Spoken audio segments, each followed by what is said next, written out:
പ്രജ്വൽ രേവണ്ണയുടെ സഹോദരനും ജനതാദള M L സിയുമായ Sooraj രേവണ്ണയ്ക്കെതിരെ പ്രകൃതി വിരുദ്ധ പീഡനത്തിന് കേസ്.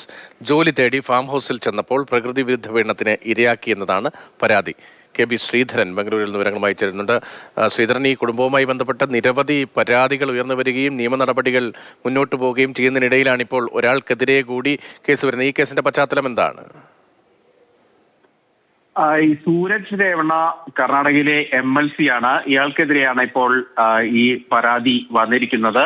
അതായത് ജനതാദൾ എസിന്റെ ഒരു പ്രവർത്തകൻ തന്നെയായിട്ടുള്ള വ്യക്തിയാണ് സൂരജ് രേവണ്ണ പ്രകൃതി വിരുദ്ധ പീഡനത്തിന് ഇരയാക്കി എന്നുള്ള പരാതി നൽകിയിരിക്കുന്നത്.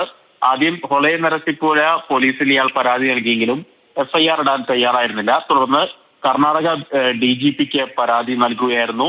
ഇപ്പോൾ അതിനുശേഷമാണ് ഇന്ന് വൈകിട്ടോടുകൂടി ഹൊളെ നരസിപ്പുര പോലീസ് FIR രജിസ്റ്റർ ചെയ്തത്. ഏതായാലും ഇതിന് മറ്റൊരു വശം കൂടി പറയുന്നുണ്ട്. ഇപ്പോൾ ഈ പീഡനത്തിനിരയായ വ്യക്തി സൂരജ് രേവണ്ണയെ ബ്ലാക്ക്മെയിൽ ചെയ്ത് പണം തട്ടാൻ ശ്രമിച്ച ഒരു സംഭവം കൂടിയുണ്ട്.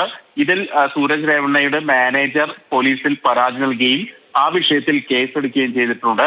ഏതായാലും ഇതൊരു വ്യക്തിപരമായിട്ടുള്ള തർക്കമാവാനുള്ള സാധ്യത വളരെ കൂടുതലാണ്.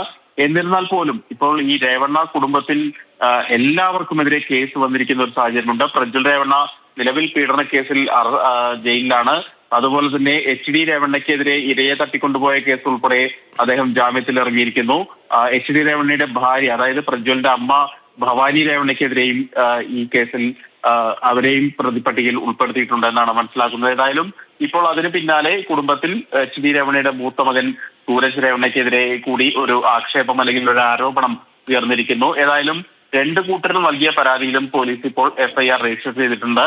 ഇതിന്റെ അന്വേഷണം ഇപ്പോൾ പുരോഗമിച്ചുകൊണ്ടിരിക്കുകയാണ്.